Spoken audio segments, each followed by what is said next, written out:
Bismillahirrahmanirrahim. Assalamualaikum warahmatullahi wabarakatuh. Bagaimana kabarnya antum semua hari ini? Alhamdulillah, luar biasa, tetap sehat, tetap semangat. Allahu Akbar. Yes. Alhamdulillah, hari ini kita akan belajar mengenai tema 5, subtema 2, pembelajaran 1 bersama dengan Bu Fatma.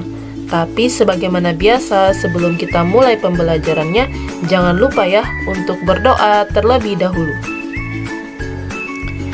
Baik, jika antum sudah selesai berdoanya, mari kita masuk ke pembelajarannya. Setiap makhluk hidup Allah ciptakan memiliki ketergantungan terhadap makhluk hidup lainnya. Manusia memerlukan tumbuhan dan hewan untuk bertahan hidup. Tumbuhan dan hewan juga memerlukan manusia. Makhluk hidup juga memerlukan tanah, udara, dan matahari untuk mendukung kehidupannya. Pada pembelajaran kali ini, kita akan mempelajari mengenai hubungan antara makhluk hidup dalam rantai makanan. Rantai makanan adalah perjalanan memakan dan dimakan dengan urutan tertentu antar makhluk hidup. Sekarang, coba antum perhatikan contoh rantai makanan berikut ini. Padi dimakan oleh tikus. Kemudian tikus dimakan oleh ular. Ular dimakan oleh burung elang.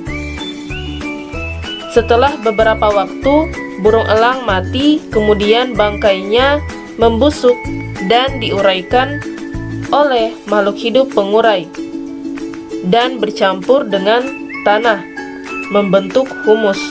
Humus sangat dibutuhkan tumbuhan, terutama padi ataupun rumput. Begitulah seterusnya, sehingga proses ini berjalan dari waktu ke waktu. Di lautan, yang menjadi produsen adalah fitoplankton. Fitoplankton adalah sekumpulan tumbuhan hijau yang sangat kecil ukurannya dan melayang-layang di dalam air. Konsumen satu adalah zooplankton atau hewan pemakan fitoplankton. Konsumen dua adalah ikan-ikan dengan ukuran yang kecil. Kemudian konsumen tiga adalah ikan-ikan dengan ukuran sedang. Dan konsumen empat adalah ikan-ikan dalam ukuran yang lebih besar. Selanjutnya, ikan-ikan yang telah mati diuraikan oleh dekomposer sehingga dapat dimanfaatkan oleh fitoplankton sebagai sumber nutrisi untuk membuat makanan. Urutan peristiwa memakan dan dimakan tersebut dapat berjalan seimbang dan lancar jika seluruh komponen tersebut ada. Jika salah satu komponen tidak ada, akan terjadi kesetimpangan dalam urutan memakan dan dimakan tersebut. Agar rantai makanan dapat terus berjalan, jumlah produsen harus lebih banyak daripada jumlah konsumen satu. Konsumen ke-1 lebih banyak daripada konsumen kedua, dan seterusnya. Ada satu lagi komponen yang berperan besar dalam rantai makanan, yaitu pengurai.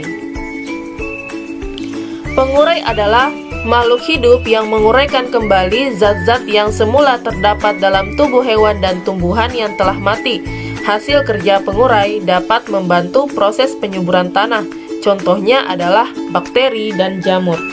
Ananda-ananda sekalian, di dalam rantai makanan terjadi perpindahan energi dari satu makhluk hidup ke makhluk hidup lainnya. Sekarang coba antum perhatikan kembali rantai makanan berikut ini. Tumbuhan sebagai produsen memproduksi makanannya sendiri melalui fotosintesis.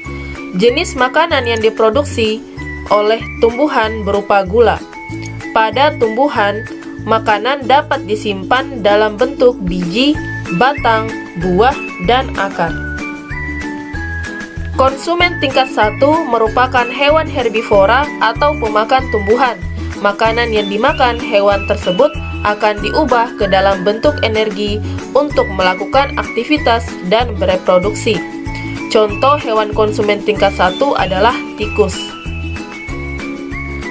Selanjutnya, konsumen tingkat 2 merupakan hewan karnivora yang akan memakan konsumen tingkat 1. Jadi, konsumen tingkat 1 merupakan sumber energi bagi konsumen tingkat 2 agar dapat bertahan hidup. Contoh konsumen tingkat 2 adalah ular. Konsumen tingkat 3 memakan konsumen tingkat 2. Contoh hewan yang termasuk dalam konsumen tingkat 3 adalah burung elang. Pada saat konsumen tingkat 3 mati, tubuhnya akan membusuk. Pada proses pembusukan, tubuhnya akan diurai oleh mikroorganisme seperti bakteri dan jamur.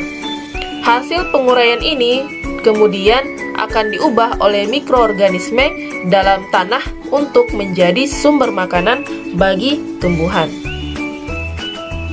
Nah, baik, demikian materi pembahasan hari ini mengenai rantai makanan. Jadi, Masya Allah ya, segala sesuatu di alam ini terjadi atas kehendak Allah Subhanahu wa Ta'ala, dan semuanya berjalan secara teratur. Semoga bisa menambah ketaatan, ketakwaan, dan keimanan kita kepada Allah Subhanahu wa Ta'ala sebagai pencipta alam semesta dan seluruh isinya. Baik, semoga materi yang Bu Fatma sampaikan hari ini bisa bermanfaat untuk antum. Bu Fatma ucapkan jazakumullah khairan kasiron atas perhatiannya, dan sampai jumpa di video pembelajaran berikutnya. Tetap semangat belajar, tetap semangat jaga kesehatan, terutama dari COVID-19. Allahu Akbar, insan tama sekolah para juara. Wassalamualaikum warahmatullahi wabarakatuh.